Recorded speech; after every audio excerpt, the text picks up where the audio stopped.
जय श्री कृष्णा। राधे राधे। प्रिय भक्तों, आप सभी को कृष्ण जन्माष्टमी पर्व की हार्दिक शुभकामनाएं। भगवान श्री कृष्ण का जन्म भाद्रपद मास के कृष्ण पक्ष की अष्टमी बुधवार को रोहिणी नक्षत्र में अर्धरात्रि के समय वृष के चंद्रमा में हुआ था। इस व्रत को करने और इसकी कथा को श्रवण करने से पापों का नाश होता है, सुख सौभाग्य में वृद्धि होती है।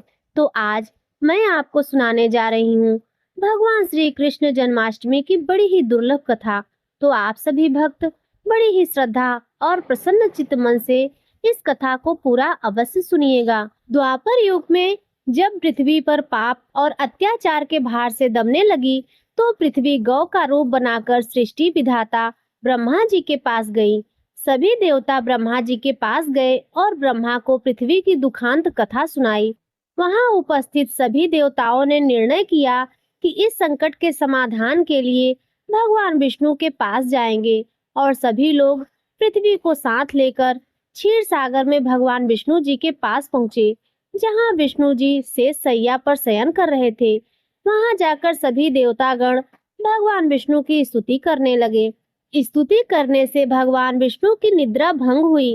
तब भगवान विष्णु ने सबके आने का कारण पूछा। तब दीनवाणी से पृथ्वी बोली, महाराज, संपूर्ण भूमंडल पाप और अत्याचारों से घिर गया है और पृथ्वी इन पाप और अत्याचारों के भार से दबने लगी है। इसीलिए कृपा करके इस संकट का निवारण कीजिए। यह सुनकर भगवान श्री हरि विष्णु बोले, मैं ब्रजमंडल में वसुदेव गोप की भार्या कंस की बहन देवकी के गर्भ से जन्म लूंगा।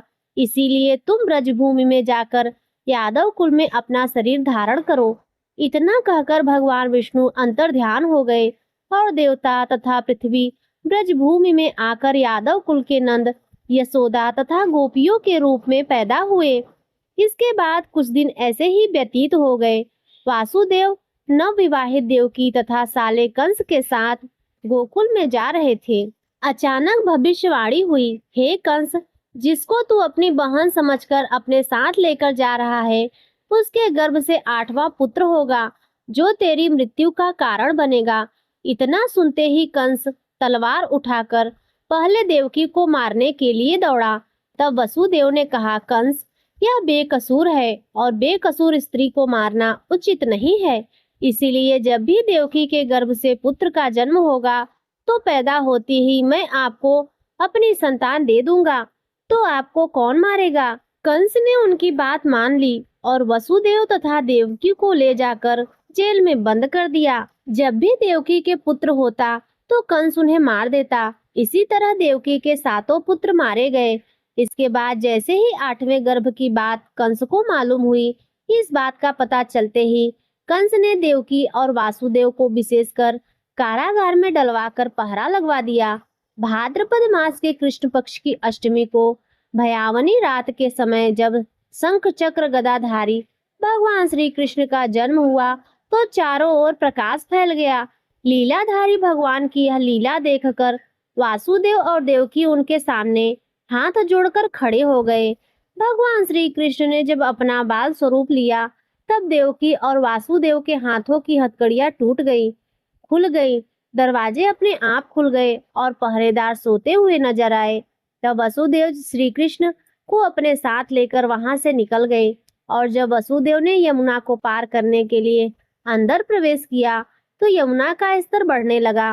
भगवान के चरण कमल छूने को लालायित यमुना कृष्ण द्वार पैर लटका देने पर भगवान के चरण कमल को स्पर्श करके उतर गई।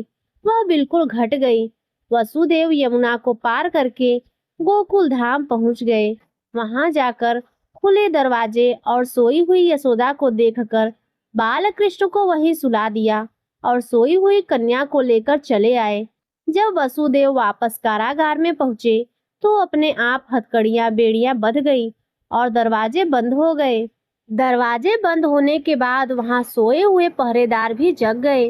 हथकड़ियां लगने के बाद कन्या रोने लगी। तब जागे हुए पहरेदारों ने कन्या का रुदन सुनकर तुरंत कंस के पास खबर भेज दी कि देवकी का 8वां पुत्र जन्म ले चुका है।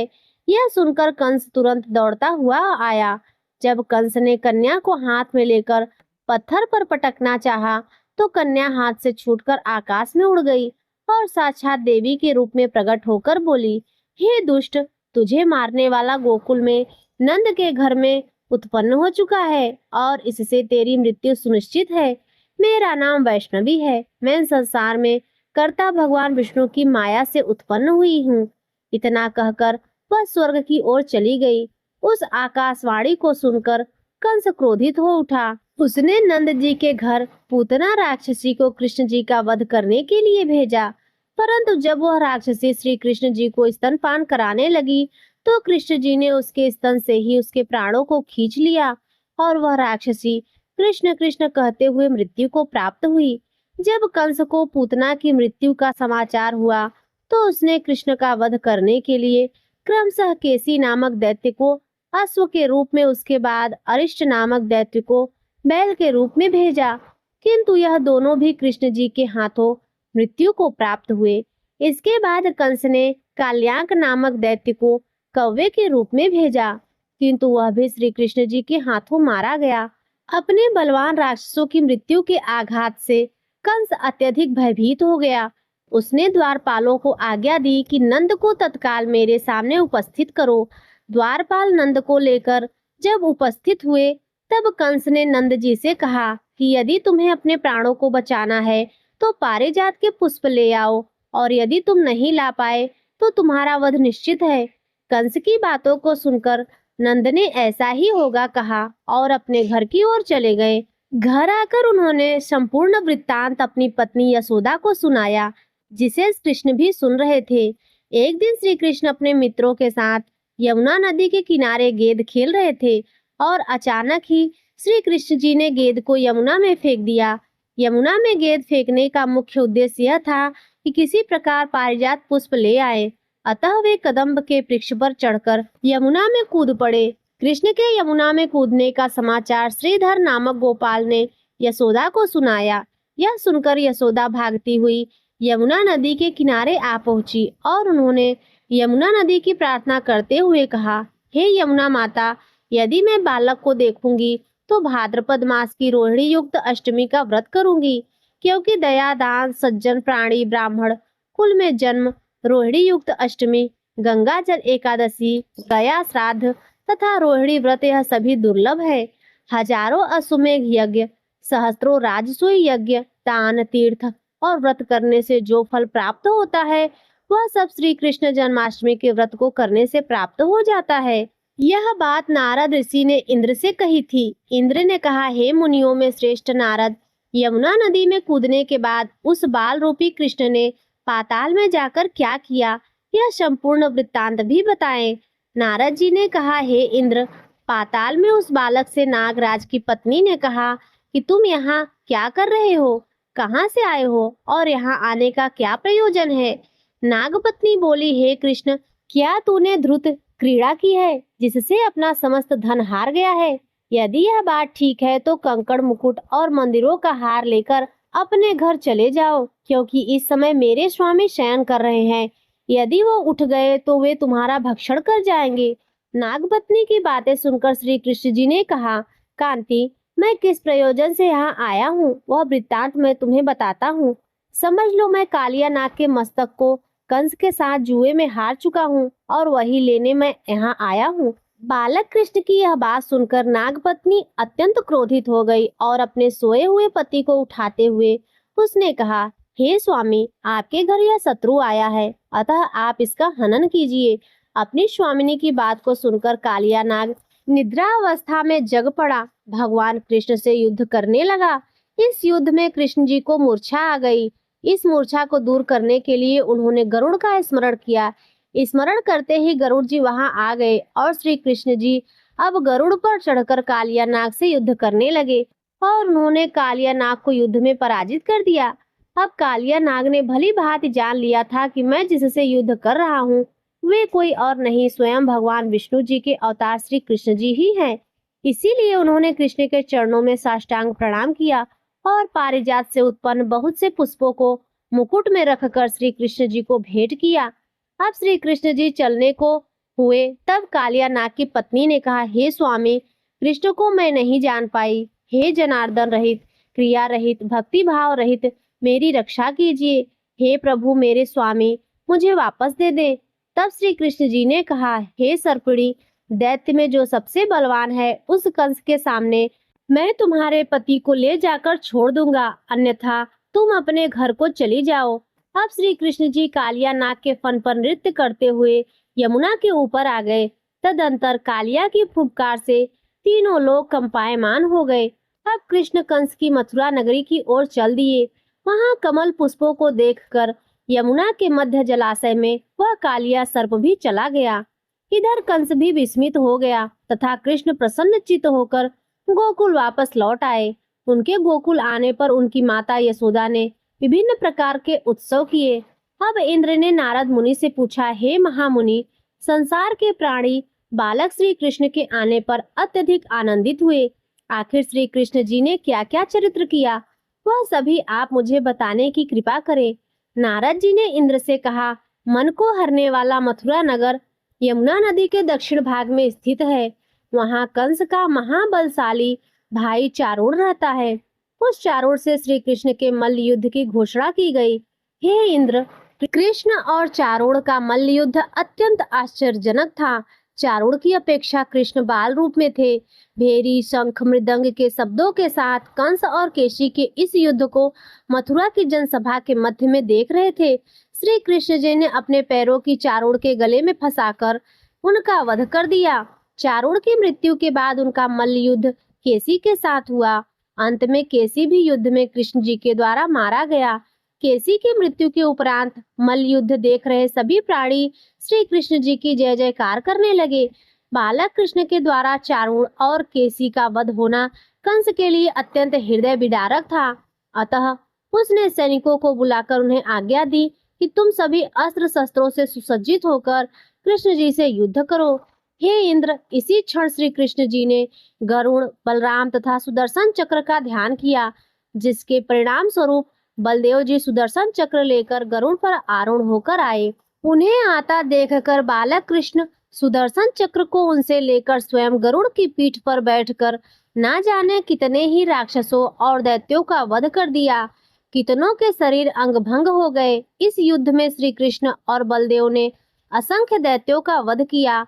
बलराम जी ने अपने आयुध शस्त्र हल से और श्री कृष्ण से सुदर्शन चक्र से माघ मास के शुक्ल पक्ष की सप्तमी को विशाल दैत्य के समूह का सर्वनाश कर दिया। जब अंत में केवल दुराचारी कंस ही बच गया, तब श्री कृष्ण जी ने कहा, हे दुष्ट अधर्मी दुराचारी, अब मैं इस महायुद्ध स्थल पर तुझसे युद्ध करके तेरा वध करके इस संसार को तुझसे मुक्त करूंगा। यह कहते हुए श्री कृष्ण जी उनके केसों को पकड़ लिया और कंस को पृथ्वी पर घुमाकर पटक दिया, जिससे वह मृत्यु को प्राप्त हुआ। कंस के मरने पर देवताओं ने शंख घोष और पुष्प वर्षा की। वहां उपस्थित समुदाय श्री कृष्ण जी की जय जयकार कर रहा था। कंस की मृत्यु पर नंद बाबा, देवकी माता, वासुदेव जी, यशोदा माता और इस संसार के सभी प्राणियों ने हर्ष पर्व मनाया। प्रिय भक्तों, इस कथा के बाद भगवान कृष्ण की बाल लीला का एक अद्भुत कथा और सुनिए। एक बार माँ यशोदा प्रभु श्री कृष्ण की शैतानियों से तंग आ गई और छड़ी लेकर भगवान श्री कृष्ण जी की ओर दौड़ी। जब प्रभु ने अपनी मैया को क्रोध में देखा तो अपने बचाव के लिए भागने लगे। भागते भागते श्री कृष्ण जी एक कुम्हार के पास पहुँचे। कुम्हार तो अपनी मिट्टी के घड़े बनाने में व्यस्त था, लेकिन जैसे ही कुम्हार ने श्री कृष्ण जी को देखा तो बहुत प्रसन्न हुआ। कुम्हार जानता था कि श्री कृष्ण साक्षात परमेश्वर हैं। तब प्रभु ने कुम्हार से कहा कि हे कुम्हार, आज मेरी मैया मुझ पर बहुत क्रोधित है। मैया छड़ी लेकर मेरे पीछे पीछे आ रही हैं। आप मुझे कहाँ छुपाएंगे? तब कुम्हार ने श्री कृष्ण जी को एक मटके के नीचे छुपा दिया। कुछ ही क्षणों में माता यशोदा भी वहां आ गई और कुम्हार से पूछने लगी, क्यों रे कुम्हार, तूने मेरे कन्हैया को कहीं देखा है क्या? कुम्हार ने कह दिया, नहीं माता, मैंने आपके कन्हैया को कहीं नहीं देखा है। श्री कृष्ण जी यह सारी बातें वही घड़े में नीचे छुपकर सुन रहे थे। मैया तो वहां से चली गई। अब प्रभु श्री कृष्ण जी कुम्हार से कहते हैं, हे कुम्हार, यदि मेरी मैया चली गई हो तो मुझे इस घड़े से बाहर निकालो। कुम्हार बोला, ऐसा नहीं है प्रभु, पहले मुझे 84 लाख योनियों के बंधन से मुक्त करने का वचन दो, तो भगवान मुस्कुराए और कहा, ठीक है, तुम्हें 84 लाख योनियों से मुक्त करने का वचन देता हूँ। अब तो तुम मुझे बाहर निकालो। कुम्हार कहने लगा, मुझे अकेले नहीं प्रभु जी, मेरे परिवार के सभी लोगों को भी 84 लाख योनियों के बंधन से मुक्त करने का वचन दो, तो मैं आपको इस घड़े से बाहर निकालूंगा। प्रभु जी कहते हैं, ठीक है, चलो, उनको भी 84 लाख योनियों के बंधन से मुक्त होने का मैं वचन देता हूँ। अब तो तुम मुझे घड़े से बाहर निकालो। अब कुम्हार कहता है, बस प्रभु जी, एक विनती और, उसे भी पूरा करने का वचन दे दीजिए, मैं आपको घड़े से बाहर निकाल दूंगा। भगवान बोले, वह भी बता दो, क्या कहना चाहते हो। कुम्हार कहने लगा, प्रभु जी, घड़े के नीचे आप छुपे हो, उसकी मिट्टी मेरे बैलों के ऊपर लाद दी गई है। मेरे इन बैलों को भी 84 के बंधन से मुक्त करने का वचन दो। भगवान ने कुम्हार के प्रेम और प्रसन्न होकर उन बैलों को भी 84 के बंधन से मुक्त होने का वचन दे दिया। प्रभु बोले, अब तो तुम्हारी सब इच्छा पूरी हो गई, अब तो तुम मुझे घड़े से बाहर निकाल दो। अब कुम्हार कहता है कि अभी नहीं भगवान, एक अंतिम इच्छा और, उसे भी पूरा कर दीजिए, और यह है कि जो भी प्राणी हम दोनों के बीच के संवाद को सुनेगा, उसे भी आप 84 लाख की योनियों के बंधन से मुक्त करोगे। बस यह वचन दे दो, तो मैं आपको घड़े से बाहर निकाल दूंगा। कुम्हार की प्रेम भरी बातों को सुनकर प्रभु श्री कृष्ण जी बहुत खुश हुए और कुम्हार की इस इच्छा को भी पूरा करने का वचन दिया। फिर कुम्हार ने बाल श्री कृष्ण को घड़े से बाहर निकाल दिया, उनके चरणों में साष्टांग प्रणाम किया, प्रभु जी के चरण धोए और चरण अमृत को पिया, अपनी पूरी झोपड़ी में चरण अमृत का छिड़काव किया और प्रभु जी को गले से लगाकर इतना रोया कि प्रभु में ही विलीन हो गया। जो बाल कृष्ण की 7 कोस लंबे चौड़े गोवर्धन पर्वत को एक उंगली से उठा सकते हैं, तो क्या वे घड़े को नहीं उठा सकते थे। लेकिन बिना प्रेम के कोई कितने भी यज्ञ करे, कितना भी दान करे, चाहे कितनी भी शक्ति करे, लेकिन जब तक मन में प्राणी मात्र के लिए प्रेम नहीं होगा, प्रभु श्री कृष्ण जी मिल नहीं सकते। बोलिए श्री राधा कृष्ण भगवान की जय। प्रिय भक्तों, अब आइए सुनते हैं इस कृष्ण जन्माष्टमी के शुभ अवसर पर भगवान कृष्ण की विशेष आरती। आरती कुंज बिहारी की, श्री गिरिधर कृष्ण मुरारी की। आरती कुंज बिहारी की, श्री गिरिधर कृष्ण मुरारी की। गले में वैजंती माला, बजावे मुरली मधुर बाला। श्रवण में कुंडल झलकाता, नंद के आनंद नंद लाला। गगन शम अंध कांत काली, राधा चमक रही लतन में ठाड़ी वनमाली। भ्रमर सी अलग कस्तूरी, तिलक चंद्र सी छलक ललित। छवि श्यामा प्यारी की, श्री गिरिधर कृष्ण मुरारी की। आरती कुंज बिहारी की, श्री गिरिधर कृष्ण मुरारी की। कनकमय मोर मुकुट दिल से, देवता दर्शन को तरसे। गगन शो सुमन राशि बरसे, बजे मोर चंग मधुर मृदंग। ग्वालिनी संग अतुल रति गोप कुमारी की, श्री गिरिधर कृष्ण मुरारी की। जहाँ ते प्रगट भई गंगा, सकल मलहारिणी श्री गंगा।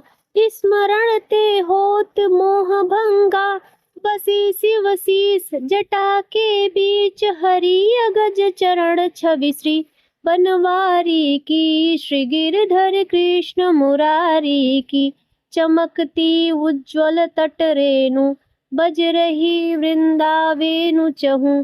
द गोपी ग्वाल धेनु हसत, मृदु मंच चांदनी चंद्र कटत। भवबंध टेढ़ सुनु दीन दुखारी की, श्री गिरधर कृष्ण मुरारी की। आरती कुंज बिहारी की, श्री गिरधर कृष्ण मुरारी की। प्रेम से बोलिए श्री कृष्ण भगवान की जय, श्री लड्डू गोपाल की जय, श्री राधे कृष्णा भगवान की जय। तो प्रिय भक्तों, यह थी कृष्ण जन्माष्टमी की व्रत कथा। यह कथा यहीं पर संपन्न होती है। यदि आज की कथा आपको अच्छी लगी हो तो वीडियो को लाइक कर दीजिए, चैनल पर पहली बार आए हो तो सब्सक्राइब कर लीजिए और कमेंट में राधे कृष्णा अवश्य लिखिए।